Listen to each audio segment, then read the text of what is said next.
I'm going over the homework telling you last time you're going to have 2 lessons on the end of the Cold War. Make sure you study through your note cards. We're getting ready for our final test of the year. And as you have time, work on part 2 of your oral history project, which we are about to talk about in just a minute. Any general questions about homework? Not about the history project. Okay, if you'll cut the lights, Leah, let's start here. We are going to use our prayer time, our prayer focus, to talk about the Kurds. You all know we're at the point in history when every single bad thing that happens to people that we're studying happened in the last 20 or 30 or 40 years. So obviously this is still having an impact on the people. Let me see what you remember though from your reading. Saddam Hussain did some really bad stuff to the Kurds. The Kurds were a non-Arab people group that lived partly in Iraq, partly in other countries. Think back to your chapter. There was that picture of that really cute little kid. This is the section I'm talking about. What did Saddam Hussein do to the Kurdish people? Micah? He tried to kill him. He did try to kill them. How did he try to kill them? Okay, Sorry? remember he burned 4,000 villages and destroyed 3.5 million. He did burn villages. He did ultimately kill 3.5 million people, which is a lot of people. Yes, Ben. Wasn't it mustard gas? And Ben's getting to the real heart of the matter, which is that though he used some traditional methods, he also used chemical weapons. I'm going to push this point several times because if you're going to tell the story of Saddam Hussein, you are talking about chemical weapons. Before, we were enemies with him. When we were enemies, and then later on, even after this chapter ends, chemical weapons are all part of the storyline. Yes, Ben? It's just interesting that he used the word traditional. So it makes me think about how many ways we've discovered. Right. I mean, how far that our brains have gone. Yeah.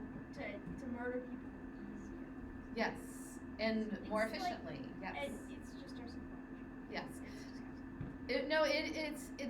That is true. The traditional methods, if I tell you about all the ways that people used to kill people, and then you think part of what was so horrifying about Hitler is that he came up with ways that were shocking to kill people.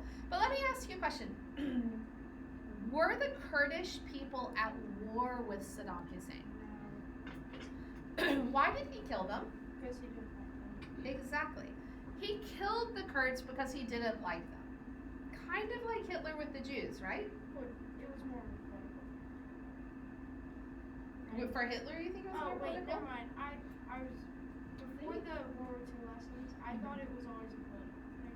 He had no actual grudge, but he made up this grudge in his mind instead of making himself a big problem.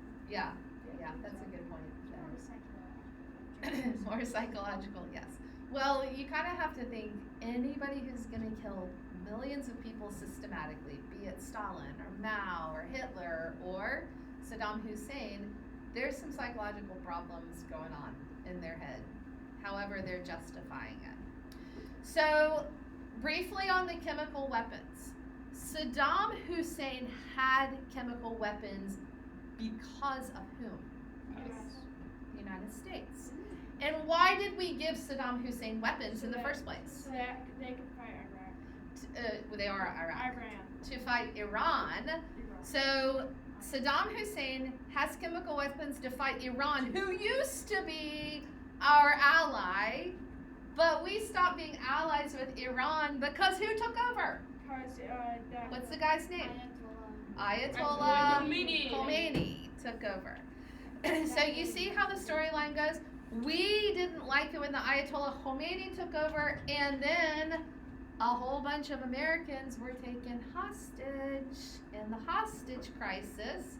So we decided we would support Iraq, who was fighting against Iran.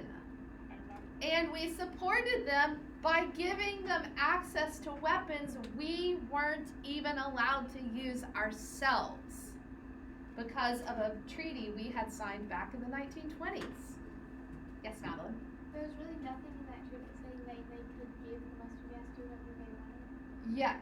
Because I just feel like that's kind of basic for like if you're saying you're not allowed to use something. Yeah, I don't think we were supposed to be developing it and disseminating it either.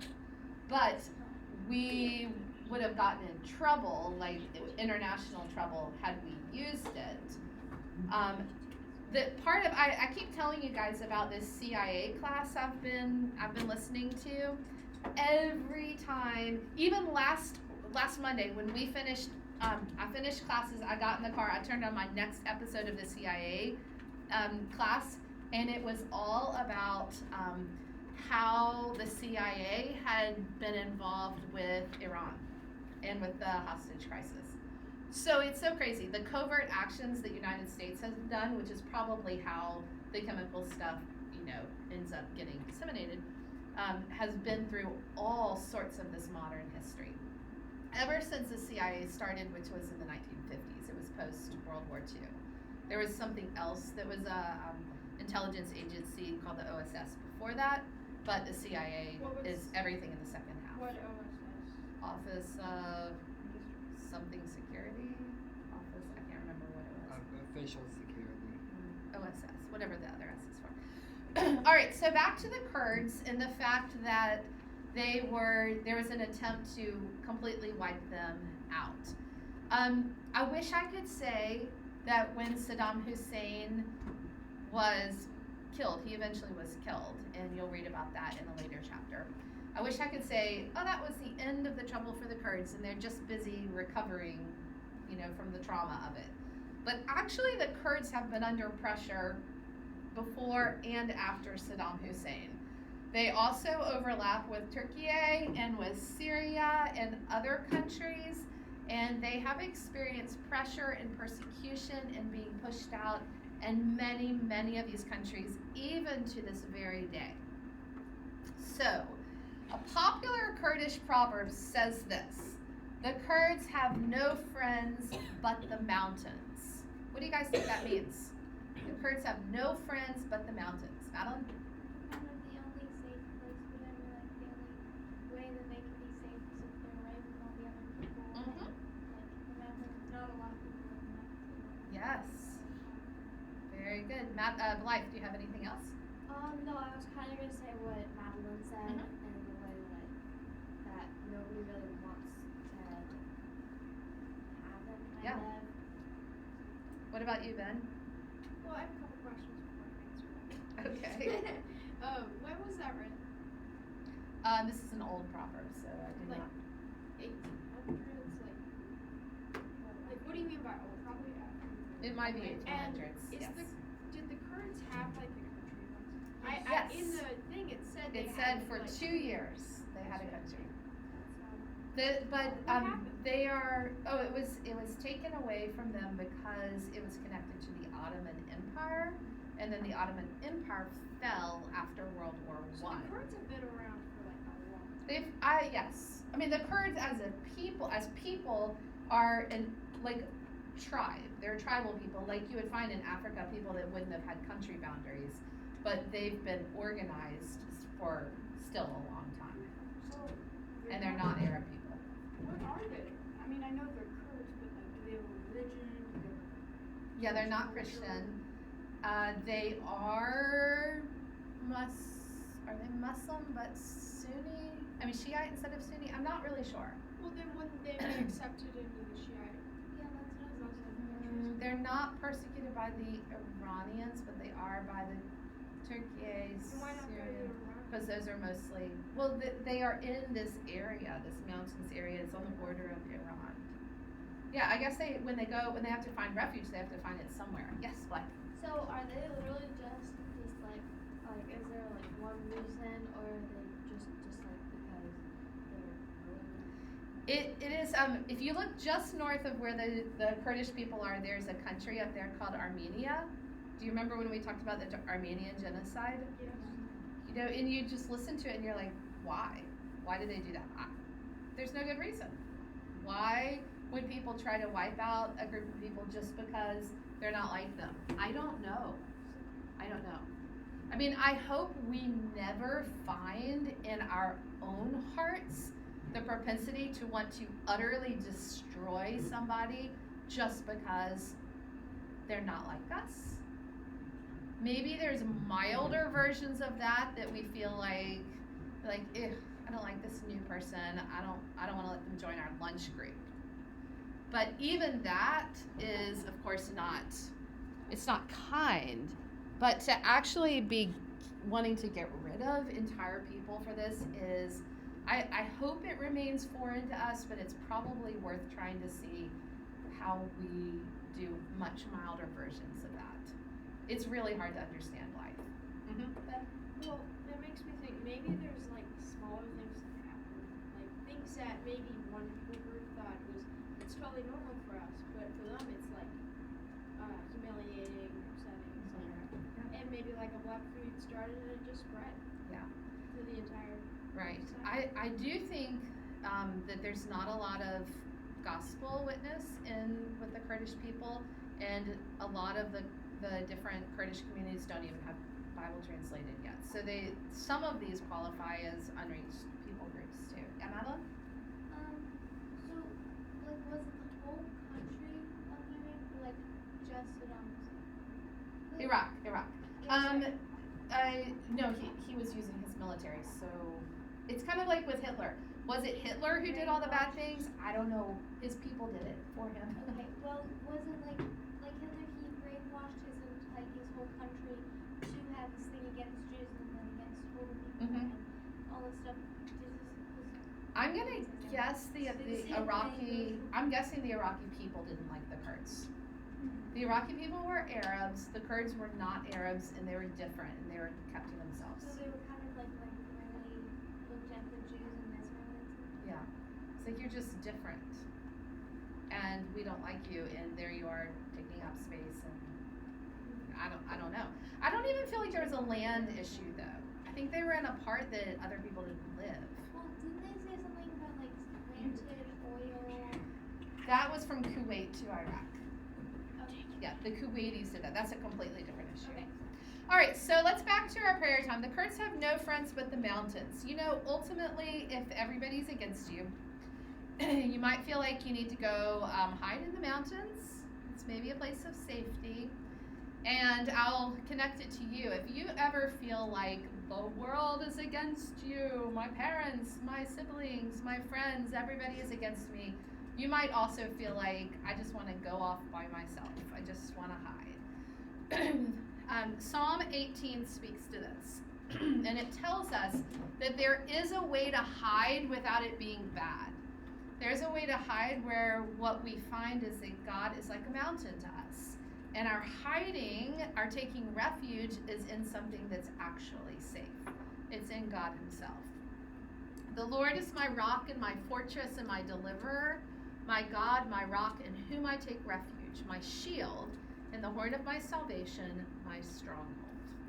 All right, let's pause and pray for the Kurdish people and for us whenever we feel like them too. Lord, we do want to ask that you would have mercy on the Kurdish people who struggle even to this day trying to find a place that is home, a place where they won't be hated or people won't want them to leave and run them out.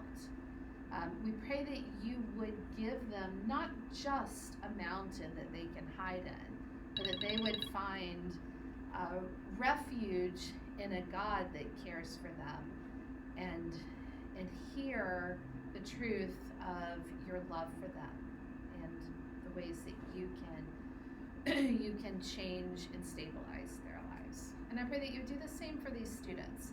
If they ever feel like they have nowhere else to go, no one who cares for them right now, I pray that you would help them not just to run off by themselves, but to come to you, to a place where they can find safety and refuge and comfort and get strength. In Jesus' name we pray, amen. I need the lights back on. And let's pull this out of your notebook if you have it. It's on the back side of the other project sheet.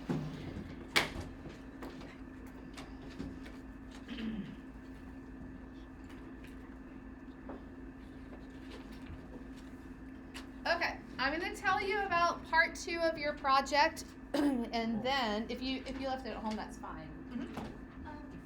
So for part 1, if we turn it online, would you grade that? Yeah, it's all graded already.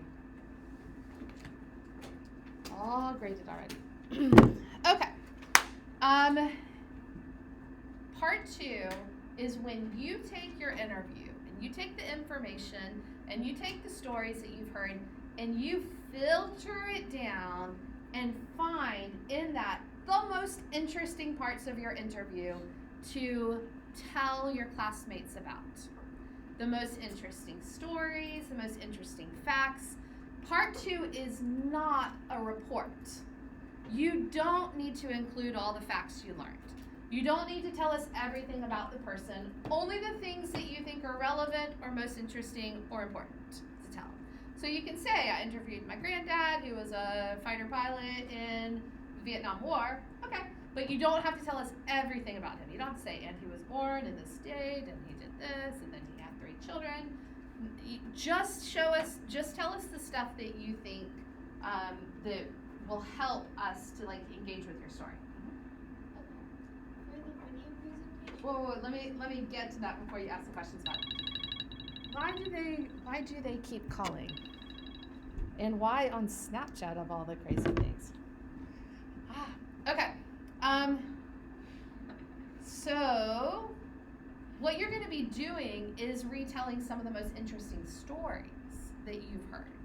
Everybody's heard stories, and so you're going to be telling some of those. You can use a whole bunch of different ways of doing a presentation, which is going to average out roughly a 3-minute presentation. If we want to give a little bit more space, if you're feeling like, oh, my thing's a little bit long and I want to make sure I have time for it, we can put 1 person, maybe 2 people on the day before the last day of school. So we could have a couple people who finish early go then. Or we do it all on the last day of school, in which case we have to get everybody in. Don't we have a test or No, your last test, you can look on the syllabus. It's a week and a half or so before the end of school. What kinds of things will you do? Let me run through them all, and then we'll do questions. You can do something artistic. You can basically create a prop, like paint a picture of a person, create some sort of scene of something that the person did. You can create some sort of prop and then use it to tell some stories about the person. Or you can use either audio or video and use that as part of your presentation or as a presentation itself. I'm going to tell you a little bit about the text side of this, but remember that you need to be able to edit this. Either edit it or you need to be able to just play bits of it and then talk in between, unless you're going to edit it in yourself. Or you can do a Google slideshow, which is pretty standard. That's an easy way to drop pictures in and words, but still you're telling the stories there. Or you can create a website about the person's life, and you can exhibit it to us. You can click through. You can show us the website and talk about the person. Or you can act out. You can pretend like you're the person and act it out. Or you can do some sort of acting endeavor. Or you can write a story, creative story from about some of the stories, and then you can read said story. So I'm going to show you some of the text sides of that. But go, Madeline. Did you want to ask a question first? Yes. Yeah. Okay. So could you make for the video presentation? Mm-hmm. Could you make a fake trailer for your event? Yeah. And then you could make it kind of like a documentary and have the person talk. Yes, that would be a great way of doing that. Yeah. So if you're gonna do something, if you're gonna use video, this is the part I want to say. Please do not email me a video. You guys understand you cannot do that. It won't work. If you email me a video, it either won't go through or it will become so compressed that the video quality will be terrible.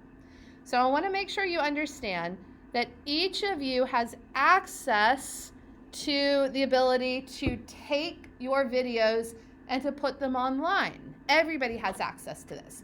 You can do this straight from your phones as long as you have downloaded the YouTube app, or you can do it right from here. I'm going to show you starting in my Google Classroom. If you are in Google Classroom and then you go to your 9-pen, there is inside the 9-pen a lot of different programs. Every one of you has access to this because this is part of having a Google account, which you have through school. You might also have a private Google account. It's kind of the same thing, but you have access to this. One of the things you have access to is a YouTube account.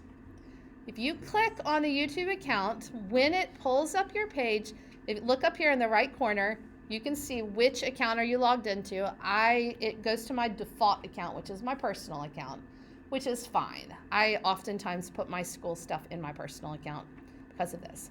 Look right next to where the little icon is. It's a little different on your phone, but basically the same thing. There is this little movie camera with a plus button in the middle of it. You click on that. One of the options is to upload a video. So once, Madeline, you have taken what you did, maybe you use a program like iMovie, once you put it all together, then you will want to upload your video to the internet. In which case, all you have to send me is a URL code, and then I'll be able to play it. So when you click to upload a video, it's going to give you a window that looks like this. From this, if I had a video sitting over here on my desktop, like I would had I created it in iMovie, then I would just drag it over here and drop it in. That's not a video, so I'm not going to do that. It wouldn't make any sense. But a few clicks through, click, and it'll start uploading it.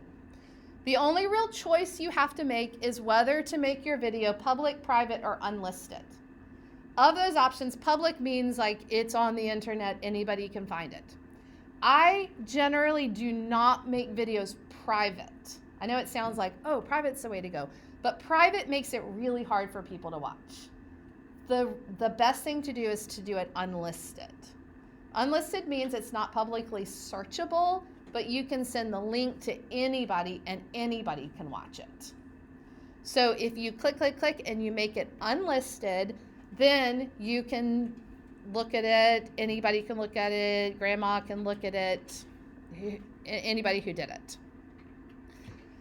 All right, that's how you upload a video once you've gotten it ready.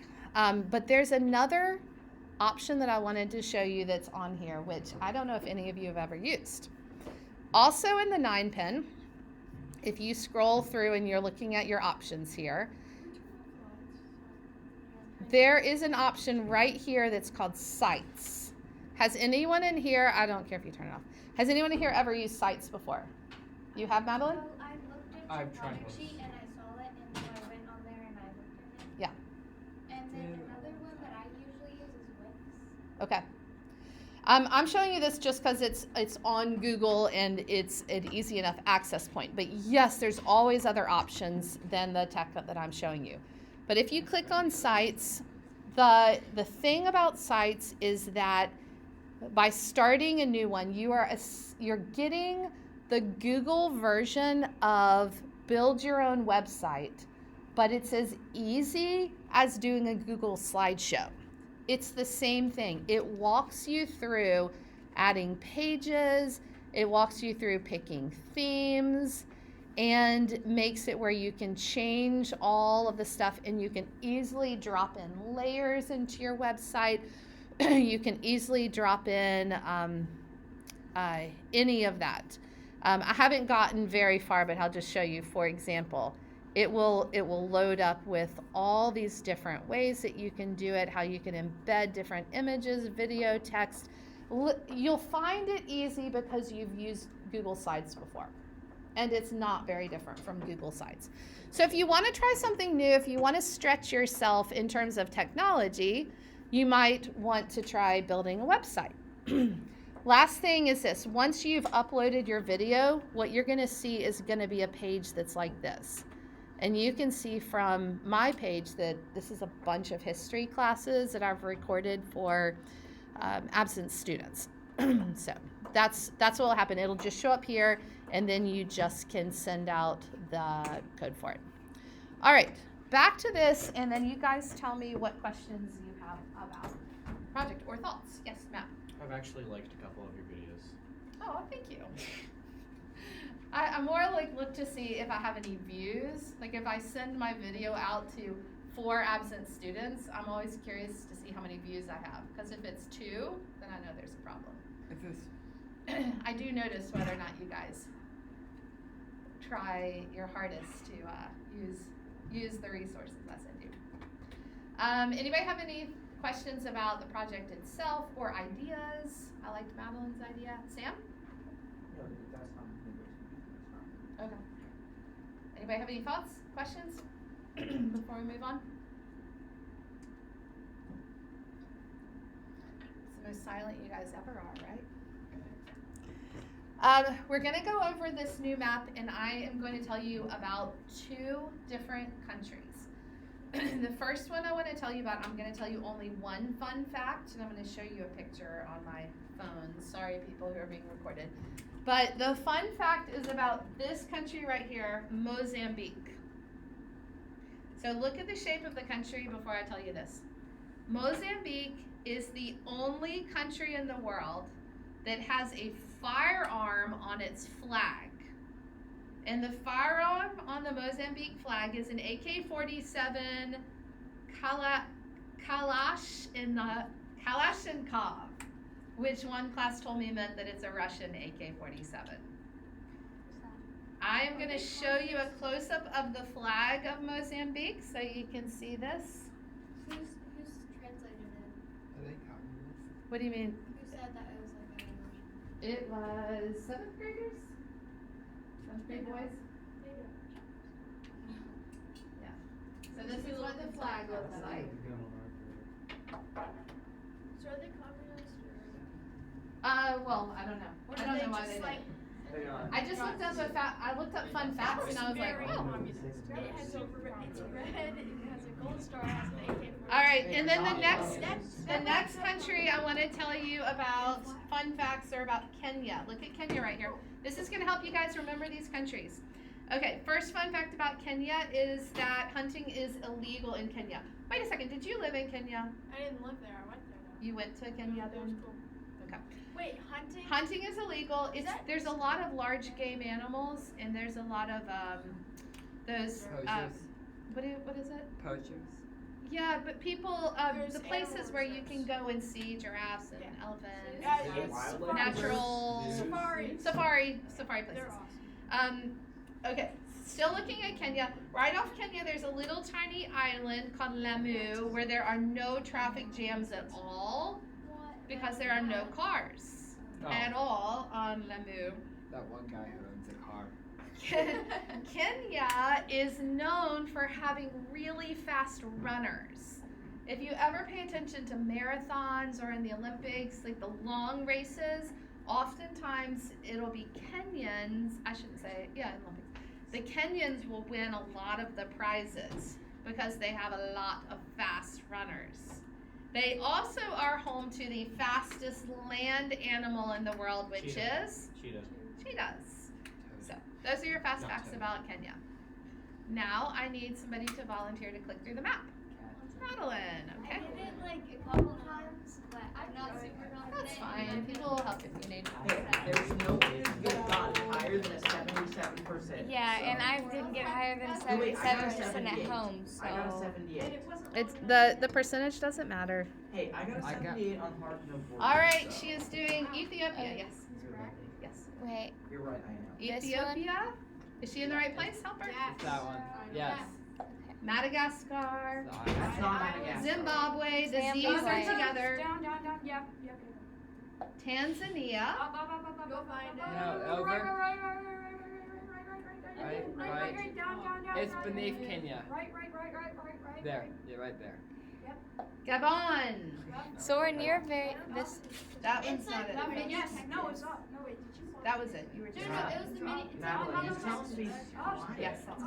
Okay, this is. Mozambique, right across from Madagascar. Republic of the Congo, which is not the DRC. Small. It's the smaller It's one. the L. Yeah. Not that one. It's this one.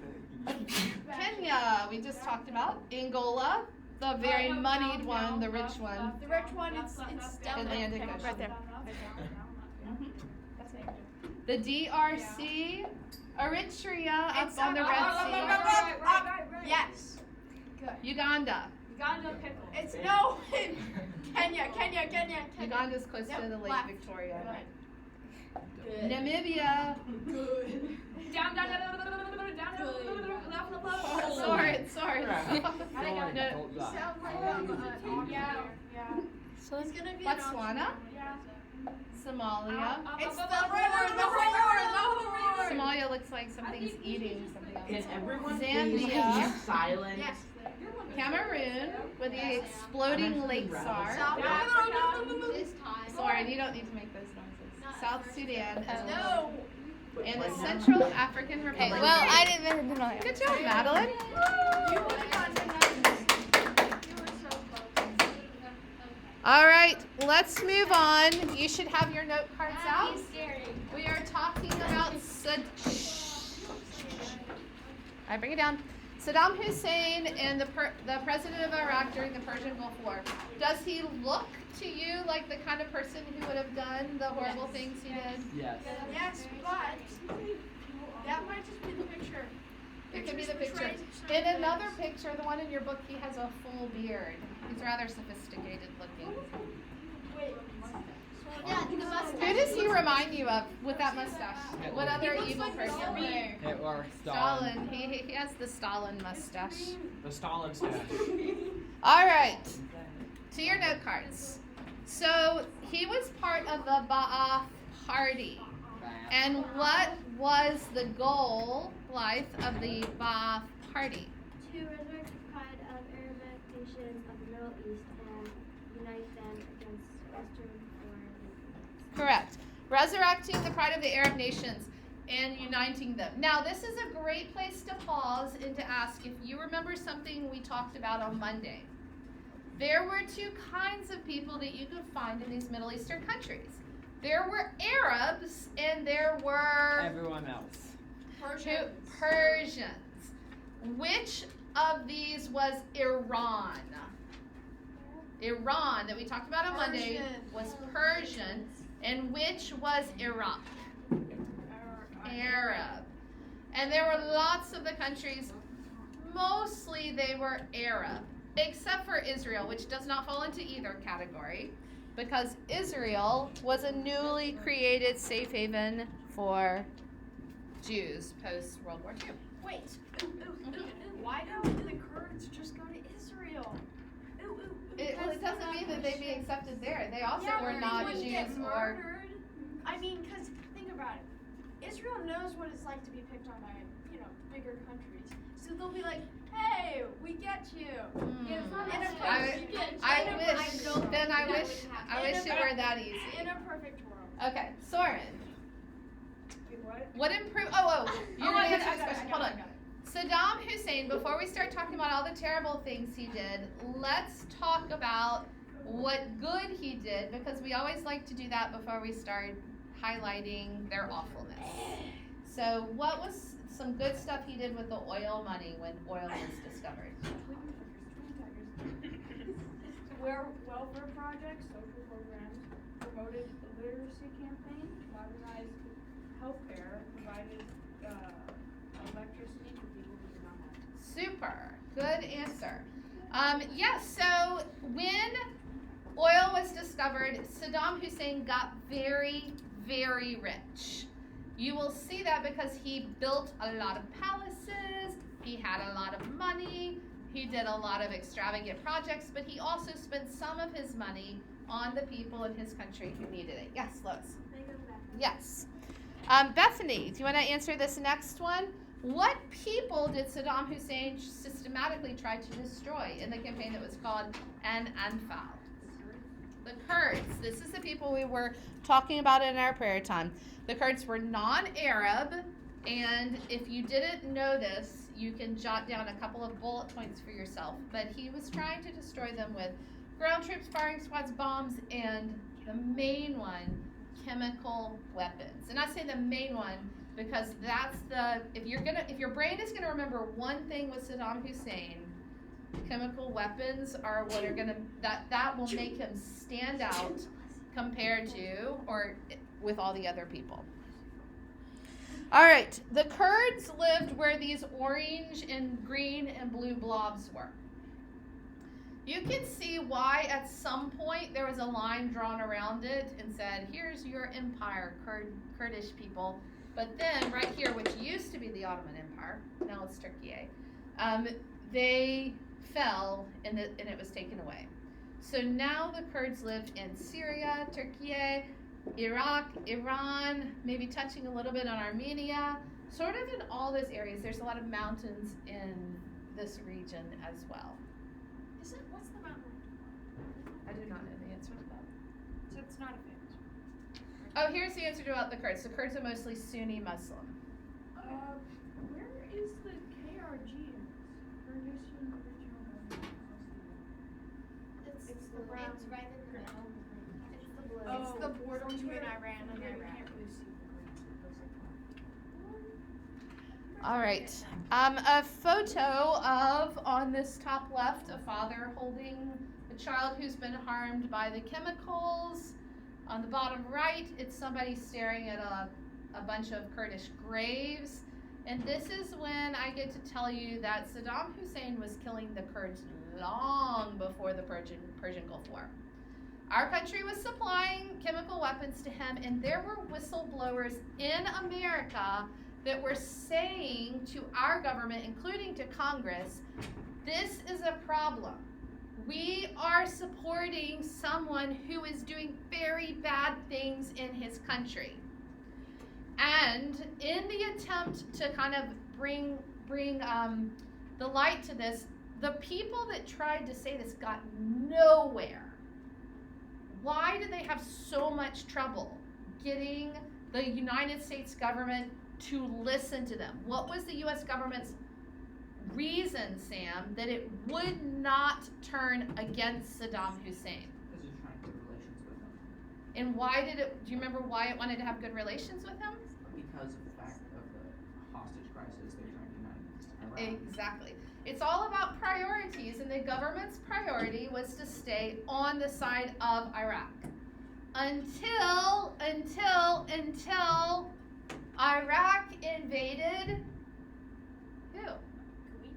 Kuwait, and all of a sudden the issue was all about oil. Why does the U.S. government care about oil in the Middle East? Money, money, money. Because our gas prices and our energy prices are directly connected to what's happening in the Middle East with the oil there. So let's look at a map right here. This is a really helpful map. So take a minute and stare at this map until it all sorts out and makes sense to you. Iraq is green. The country we talked about last Monday is this big blue country, Iran. Iraq is green, and then these are a bunch of other Arab Middle Eastern countries over on this section. There is oil all over the place here. Oil, everywhere, oil. So why in the world was it a big deal when this country, Iraq, invaded Kuwait? What did they want in invading a very small country? Lois, do you have an answer? Well, want more space, and they want to be right in the middle of Iran and oil. Okay, it helped them to be in the middle. It helped them to have access to more oil, and it gave them something even more than oil, because you're right, it did give them oil. Kuwait is rich in oil, but something else besides oil. Micah? It gives them port. Look at the coastline. Does Iraq, look at your map, does Iraq have any coastline on the Persian Gulf? Not Yes. 0%. Oh, tiny bit. Look again, Soren. Look again. Technically, yes. Wait, Iraq. Oh, wait. Iraq touches the Persian Gulf for a sum total of 28 miles. Right here. Madeline. Weren't they also mad because Kuwait was like drilling oil like sideways Right. to Iraq and taking their oil? Yes.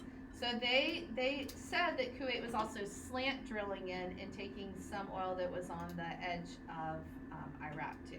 All right, so look with the water. Why does water matter? Because water always matters with these political controversies. Water, you get in the Persian Gulf, you go from the Persian Gulf out to the Arabian Sea, and then you can go anywhere, all over the world, from the Arabian Sea. So that's why it matters. That's why Hussein wanted control of Kuwait, for the coastline and also for the oil itself.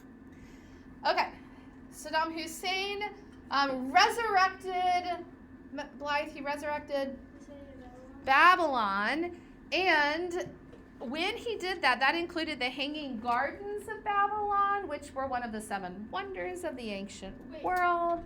I thought it said he put that on hold. Well, he started working on it, but the work that he did in resurrecting Babylon and in building palaces all over the place, it was all looted and torn down when he lost power.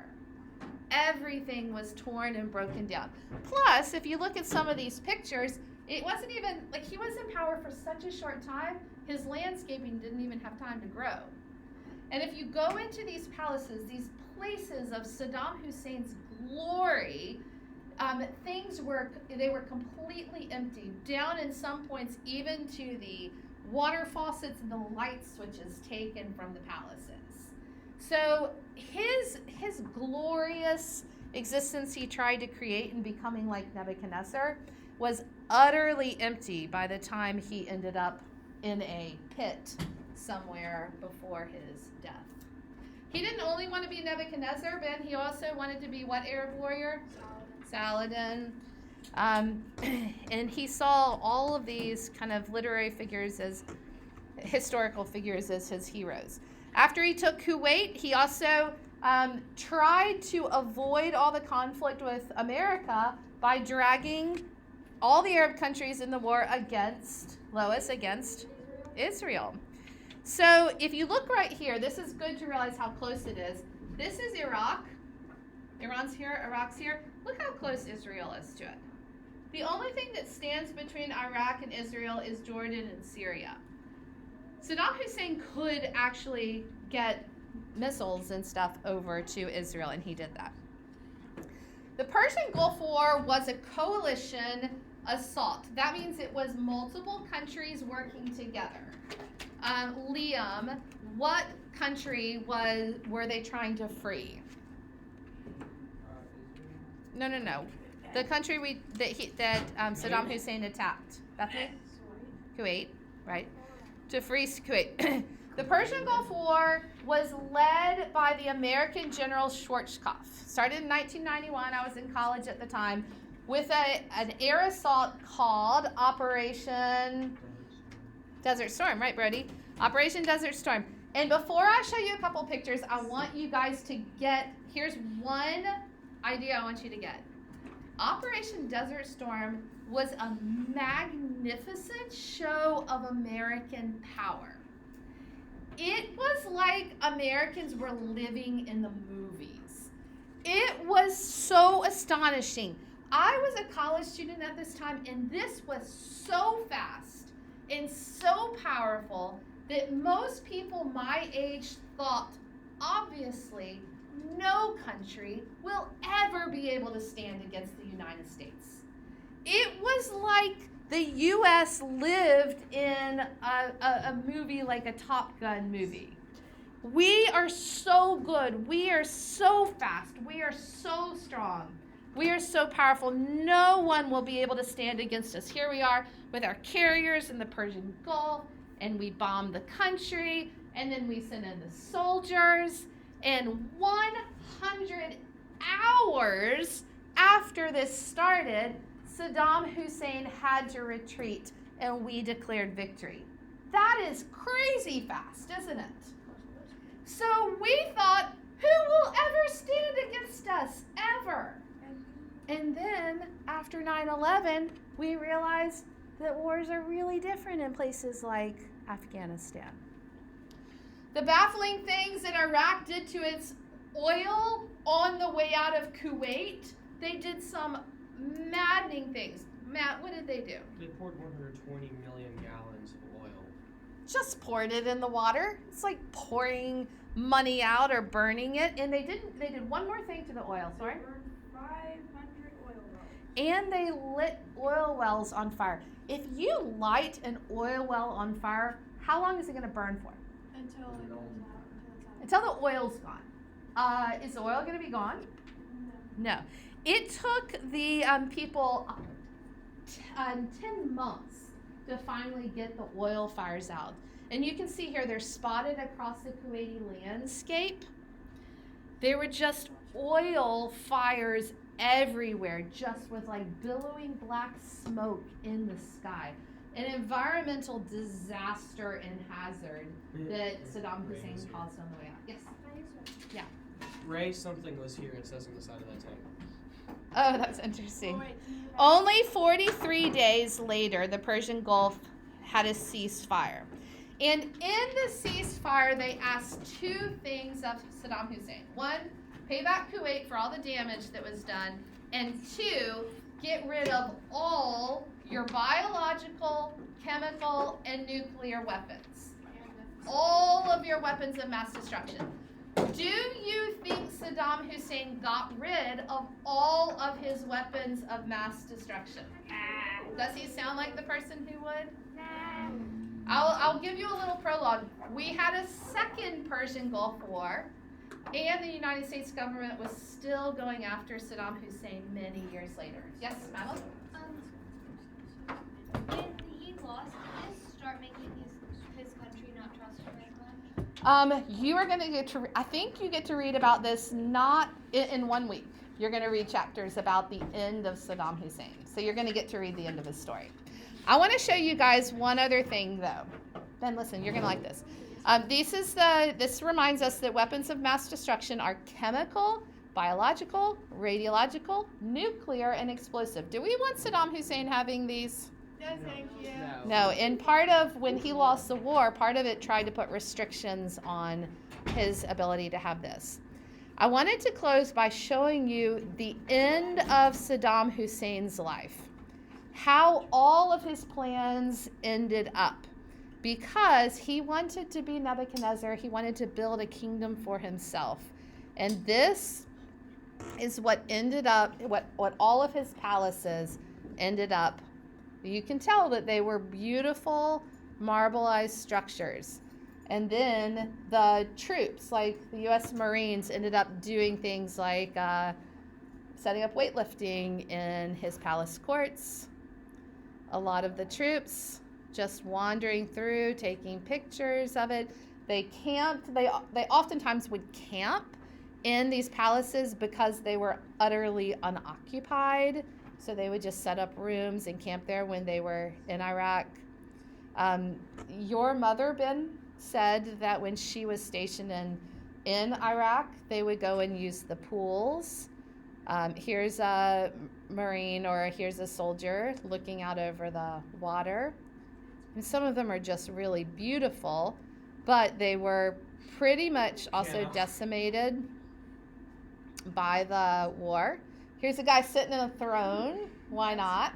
That's really funny. But they would also, this is what your mom was saying that they would do is go to some of Saddam Hussein's pools and just go swimming there. And then there were just random soldiers sleeping in the beds of the palaces because... Why not? Why not? Free bed. Why is he pointing it at a wall? I think he's taking a picture. Oh. I thought that was a gun. Yeah. I swear. All right, that's it. I just wanted you guys to see those and have a lovely day.